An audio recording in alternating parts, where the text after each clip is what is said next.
মৰমৰ ছাত্ৰ-ছাত্ৰী, অনুশীলনী 8ৰ আমি 3 নম্বৰ অংকটো আলোচনা কৰি আছিলোঁ। মই 3 নম্বৰৰ আজি ইটো আলোচনা কৰোঁ। ABCD মই এই 4টি অংক পৃথকে পৃথকে ভিডিঅ' বনাই তোমালোকলৈ আগবঢ়ালোঁ। যদি ভিডিঅ'সমূহ নাই চোৱা তেতিয়াহ'লে চাই ল'বা আৰু কেনে পাইছা জনাবলৈ নাপাহৰিবা। আজিলৈ আহা আমি ই নম্বৰ অংকটো শিকোঁ। ইটো চোৱা সমাধান। 4562 4562 কিলোগ্ৰাম কিগ্ৰা। ইয়াক কিহলৈ যাব লাগে? কুইণ্টেললৈ নিব লাগে। এতিয়া আমি কিলোগ্ৰামক কুইণ্টেললৈ লৈ যাবলৈ, কুইণ্টেলটো ডাঙৰ কিলোগ্ৰাম সৰু, কিমান কিলোগ্ৰামে 1 কুইণ্টেল প্ৰথমতে জানিব লাগিব। এই চাৰ্টখন আমি মুখস্থ থম দেই। চোৱা এই চাৰ্টখন 2 মিলিগ্ৰামে 1 চেণ্টিগ্ৰাম, 2 সেকেগ্ৰামে 1 ডেচিগ্ৰাম, 2 ডেচিগ্ৰামে 1 গ্ৰাম, 2 গ্ৰামে 1 ডেকাগ্ৰাম, 2 ডেকাগ্ৰামে 1 হেক্টোগ্ৰাম, 2 হেক্টোগ্ৰামে 1 কিলোগ্ৰাম, 2 কিলোগ্ৰামে 1 মিলিগ্ৰাম, 2 মিলিগ্ৰামে 1 কুইণ্টেল। চোৱা 2 কুইণ্টেলে 1 মেট্ৰিক টন বা 100 কিলোগ্ৰামে 1 টন বা 1 মেট্ৰিক টন।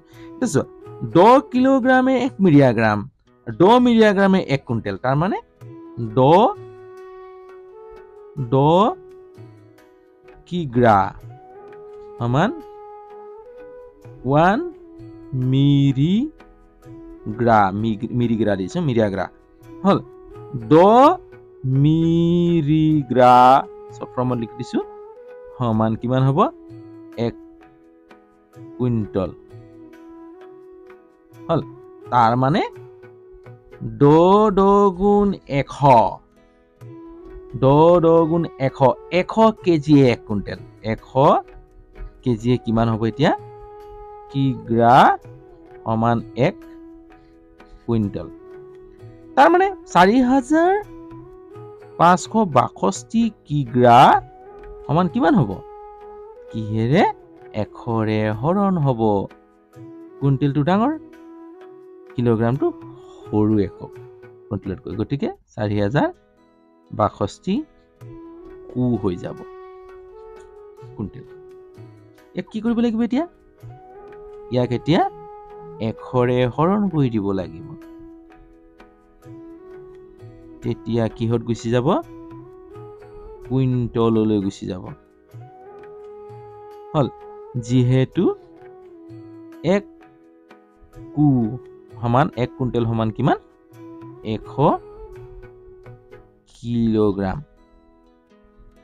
এতিয়া চোৱা 100ৰে যেতিয়া আমি ইয়াক হৰণ কৰিম, হৰ 100, দুটা শূন্য আছে, লব কি আছে? চোৱা 6062 আছে নহয়, 4562। তেতিয়া কি হ'ব? এই দুটা শূন্য আছে নাই, দুঘৰ আগত দশমিক বহিব, এঘৰ দুঘৰ হল কুইণ্টল। যেতিয়া শূন্য থাকিব, তেতিয়া শূন্য থাকোঁতে আমাৰ হৰণ কৰিবলৈ সহজ হৈ পৰে। যে যেইটা শূন্য থাকে ওপৰৰ সংখ্যাত সেই ঘৰৰ আগত দশমিক বহিব, অৰ্থাৎ লবৰ সেই ঘৰৰ আগত দশমিক বহিব। হ'ব? ধৰিব পাইছা? যদি বুজি পাইছা তেতিয়াহ'লে ভাল লাগিছে বা ভাল কমেণ্ট কৰিবা। চেনেলত যদি নতুন তেতিয়াহ'লে চেনেলটো ছাবস্ক্ৰাইব কৰিবলৈ নাপাহৰিবা দেই। যিমান পাৰা বন্ধুবৰ্গলৈ শ্বেয়াৰ কৰিবা। আজিলৈ হ'ব, ভিডিঅ'টো দীঘল নকৰোঁ, ইয়াতে ৰাখোঁ। Good night.